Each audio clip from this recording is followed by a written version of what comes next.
সমসাময়িক বিষয়ে মঙ্গলবার সকালে সচিবালয়ে অর্থ ও বাণিজ্য উপদেষ্টার সঙ্গে সৌজন্য সাক্ষাৎ করেন ভারতীয় হাইকমিশনার প্রণয় ভার্মা। এ সময় উঠে আসে দুদেশের অর্থনৈতিক ও বাণিজ্যিক বিষয়সহ বেশ কয়েকটি প্রকল্পের বিষয়। বৈঠক শেষে অর্থ ও বাণিজ্য উপদেষ্টা ডক্টর সালেহ উদ্দিন আহমেদ জানান, ভারতের সঙ্গে $736 কোটি ঋণ চুক্তির মধ্যে $180 কোটি পাওয়া গেছে। বাকিটাও বিভিন্ন প্রকল্পে ছাড় করবে। দুদেশের সম্পর্ক আগের মতোই চলমান থাকবে বলেও জানান তিনি। And these are very important projects, you know. Then there will be some future projects also. We will not just stop at whatever we have got.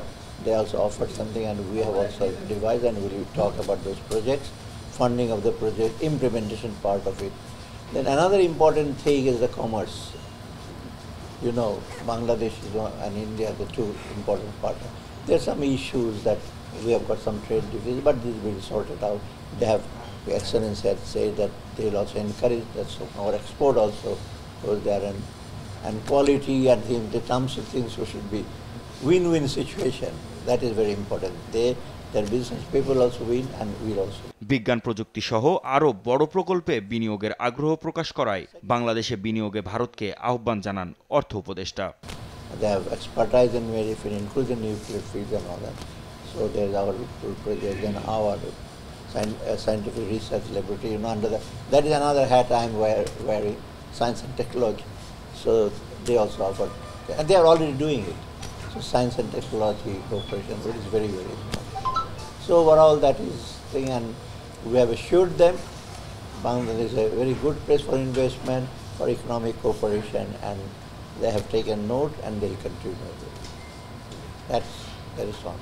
এদিকে ঢাকা দিল্লি একসাথে আগের মতোই কাজ করছে বলে দাবি করেছেন ভারতীয় হাইকমিশনার। আগের মতোই অন্তর্বর্তী সরকারের সঙ্গে দ্বিপক্ষীয় সম্পর্ক এগিয়ে নেবে Bharat. Our development cooperation projects, many of them, as he mentioned, are important big projects which have been identified by Bangladesh for their own benefit, and we are happy to take them forward. Of course, you know, there will be issues in implementation which we will have to resolve through mutual cooperation, but our approach moving forward is a positive and constructive. পরে সরকারি ক্রয় সংক্রান্ত উপদেষ্টা কমিটির সভা শেষে বৈষম্য বিরোধী আন্দোলনে শহীদদের স্মরণ সভার জন্য প্রায় $5 কোটি বরাদ্দের কথা জানান উপদেষ্টা।